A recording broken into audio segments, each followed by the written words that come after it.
Ассалаумағалейкум жақсылар. Кезмелі төбе каналына қош келдіңіздер. Бүгін міне екінші видеоны түсіргелі жатырмыз.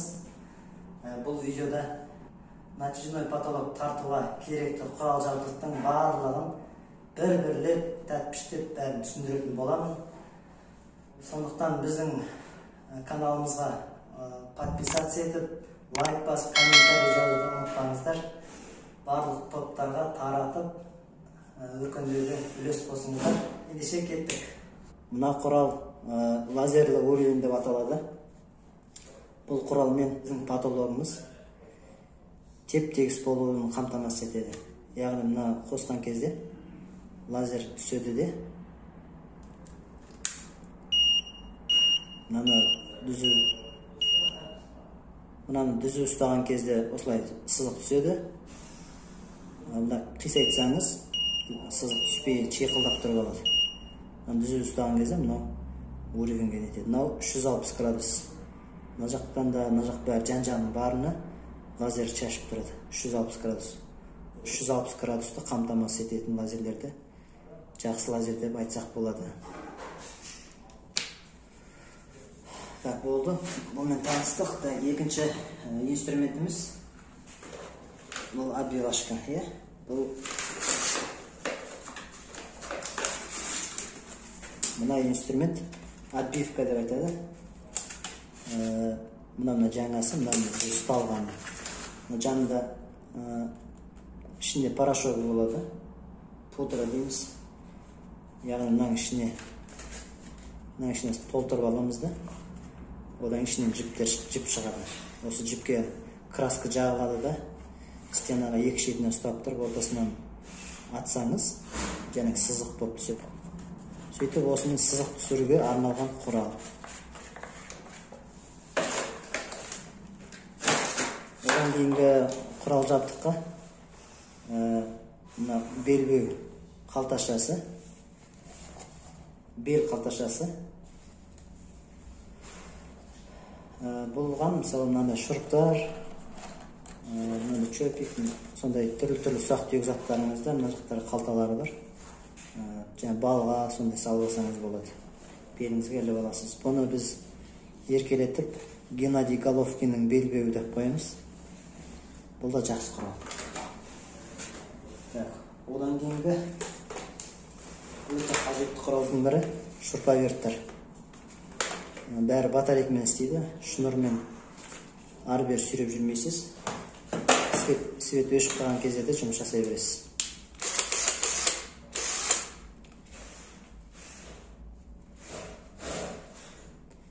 Батарейкалары бөлек алынып, зарядталып, қайтадан жұмысын жалғастыра береді.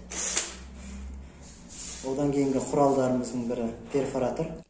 Перфоратор мен багетті стенаға немесе ригельге қатты жерлерге тесіп отырғызу үшін арналған. Бұл құралда ең керек құралдардың бірі жатады. Одан кейінгі инструменттеріміз шпательдер. Бұл шпательдер арқылы жасалған полотноны багетке орнықтыру үшін арналған. Шпательдер, мынау негізі кәдімгі строительный шпательдер, левкас жағып жүрген. Біз соны басын доғалдап, кесіп, кішірейтіп, осындай өзім жасағанымыз осы өте ыңғайлы. Одан кейінгі құралдар, третья рука дейді, үшінші қол.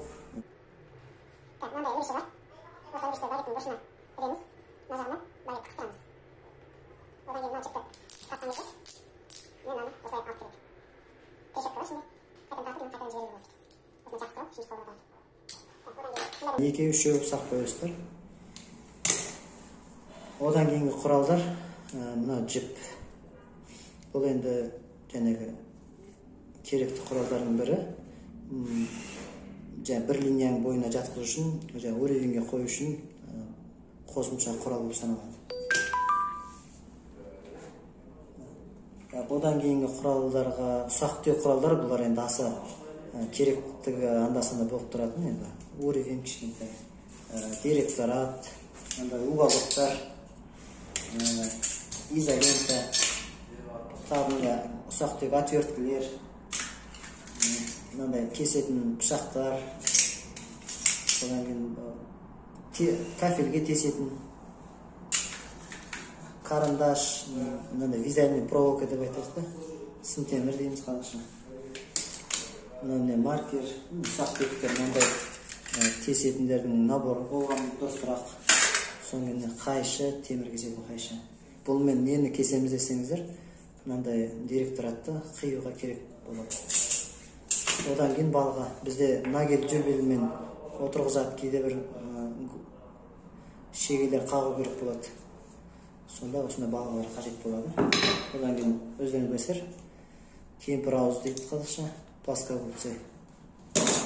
Одан кейін тағы керекті құрал мынандай 90 градус. Бұл мен шурповерттің басына тағып, қиын недоступный жерлерге осымен шұрыпты бұрайды. Айрындырғанда бас айрылып тұрады. Вот осындай жақсы құрал. Бұндайды алып алсаңыздар болады. Одан кейінгі клей. Одан кейін мынау бұрындар қол ара қолданатынбыз. Енді қазір мынау электрический лобзик дейді. Ағаш кескенде қолмен кесіп жатпаймыз. Ағашты қолданған кезде осымен қия салған бізге жеңілірек, уақытты үнемдейсіз. Одан кейінгі бізге керекті құралдардың бірі жылы үрлегіш пушка деп айтамыз. Мынандай шлангілері бар. Мына жерде қосатын зажигалкасы бар, қосатын кнопкалары бар. Мынандай газ баллонға жалғап, мына жерде редукторы бар. Редуктормен мына жерде реттеп, давлениесін реттеп отырады. Қатты жылытқыңыз келсе көбейтіп, аз жылытқыңыз келсе азайтып реттеп отырамыз. Мұнан ыстық үрлейтін болады. Енді бастап жатқандар болса, мынандай сатып алмайық. Кәдімгі үйде қолданатын газ баллонды, бірақ мынандай вентильный дейді ғой, вентильный қолдансаңыздар, алғашқы қолданған кезде осы болады. Бұл газ баллонның артықшылығы, бұны кез келген этаж үйге алып кіруге рұқсат бар. Бұның өзімен бірге паспорты, бәрі бірге жүреді. Бұған ешкім шағым айта алмайды. Ал темір газ баллонмен үлкен этаж үйлерге кіргізуге рұқсат жоқ. Сондықтан оны тығып алып кіруге тура келеді. Частный үйлерге ол газ баллонмен, темір газ баллонмен алып кіруге болады. Одан кейінгі бізге жақсы керемет құралдың бірі магнитті білезік. Яғни шұрып бұрап жатқан кезде мұнан шұрып алып, мына жағына қойып, былай қарай бұрай бересіздер, басып. Соңын әжеге жабыстырып аласыздар. Соңын насаптыларын ауыстырғанға жылдам магнитке жабыстырып қойасыздар. Шұрыпты ауызға салуға болмайды, білесіздер. Осындай құралдар. Келесі құралымыз ол ара.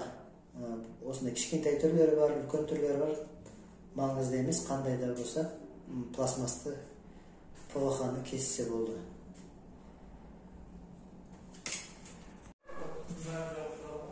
Келесі бір бізге керекті нәрсе, мындай жәшік саймандарыңызды ары-бері тасу үшін осындай құрал саймандарыңызды салып аласыздар. Өте ыңғайлы. Бетінде де салатын жерлері бар. Осы жерден керек нәрселеріңізді тез тауып алу үшін. Төбеге шығып жұмыс жасау үшін бізге козел, не болмаса және стремянка қажеттілік етеді. Құрметті жақсылар, барлық инструменттерді толықтай түсіндіріп өттім. Егер де тағы да түсінбеген сұрақтарыңыз болып жатса, астына комментарийға жазып кетіңіздер, мен міндетті түрде жауап беретін боламын. Барлық инструменттердің бағаларын экранға шығаратын боламыз.